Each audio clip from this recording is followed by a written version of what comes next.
So in all of my videos, I would only talk about this thing.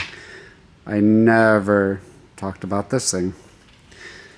Now, why do I have two of these, you might ask?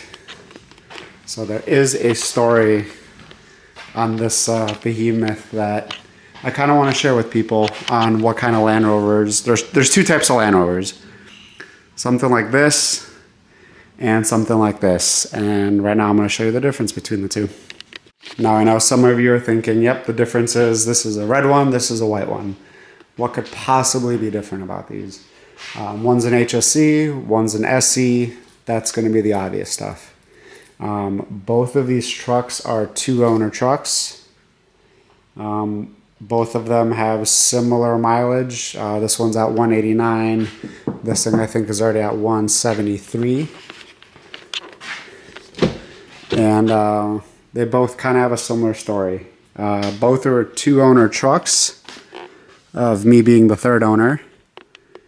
This one's got, you know, some things done to it. It's missing some parts because I am getting rid of this.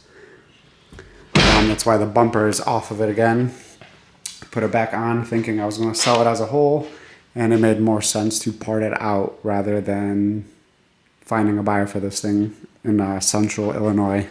Now some of you are probably thinking this thing doesn't look too bad, and that's where you would be wrong.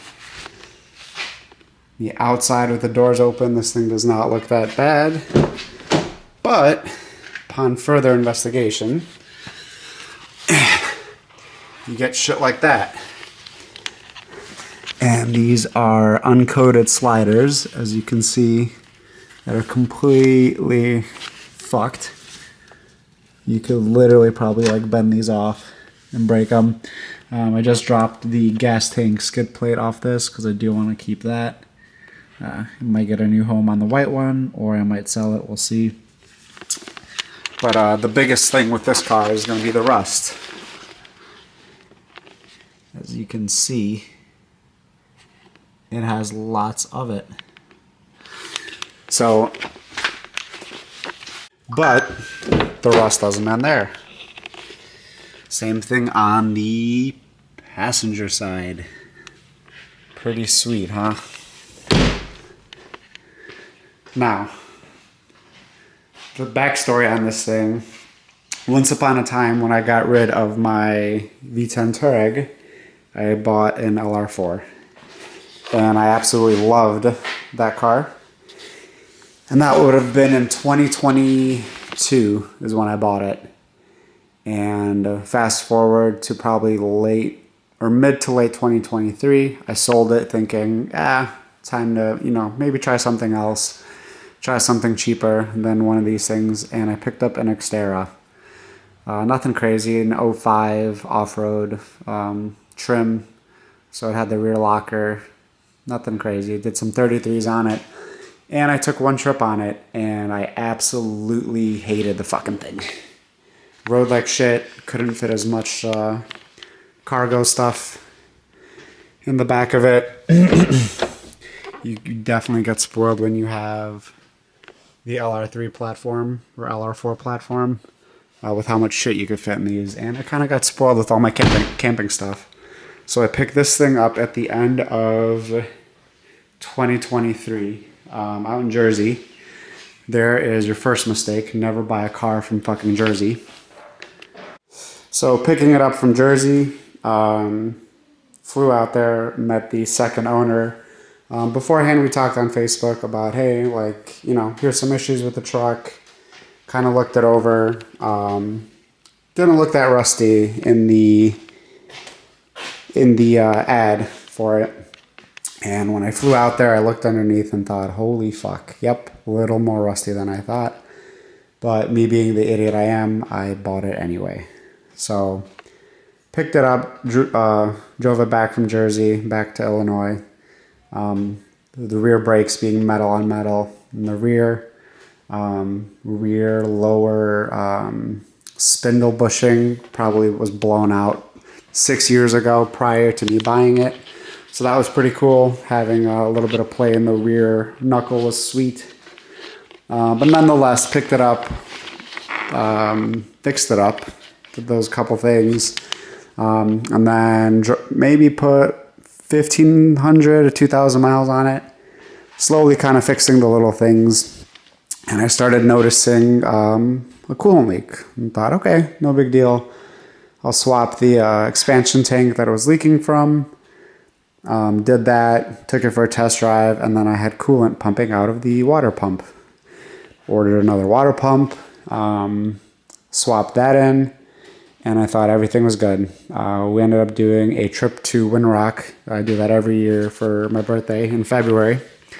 So we're driving it down to Windrock, and I keep getting low coolant light warnings, thinking that, maybe the water pump didn't seal up or whatever, the case may be. So fast forward, that would have been a Friday, fast forward to Sunday on the car ride home, and the car keeps overheating.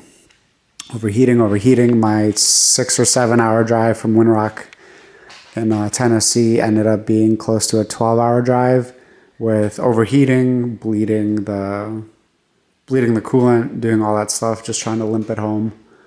And long story short, the motor ended up being blown. Low compression on all 4 cylinders, all 8 cylinders.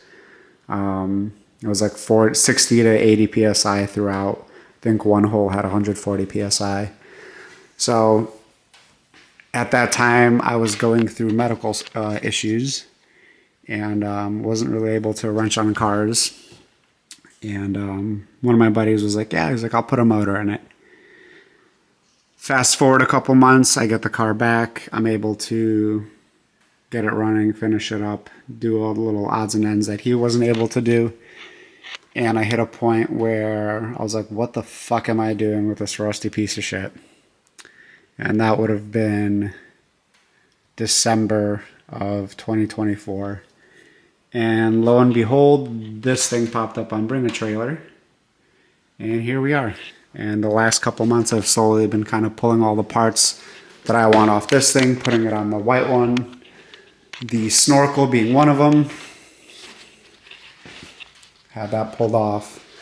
All the little bits and pieces. And I finally found a buyer for this thing. He didn't want the bumper, pulled that off. He didn't want the rack, pulled that off. I still have the bumper, I still have the roof rack. If anyone's interested, $1,500 for that, and then $500 for the roof rack. So if anyone is interested, let me know.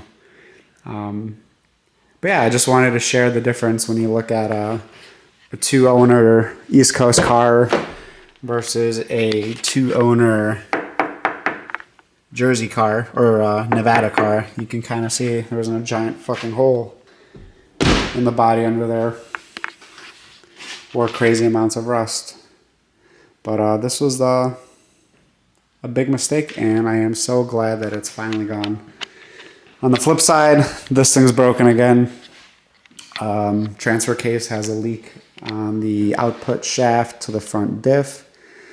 So that's going to be a fun little thing. Haven't really done much with it. I started a dual battery, or I swapped the dual battery from this onto this. Ran the 0-gauge wire to the trunk. Hopefully going to be doing some power management stuff in the trunk of this thing. But for now, it's just kind of sitting, waiting to get this thing out of the garage. And then, yeah, thanks for watching. Oh, and for the love of God, please don't buy a car from fucking Jersey. Worst place to buy a car from. 10 out of 10 would not recommend.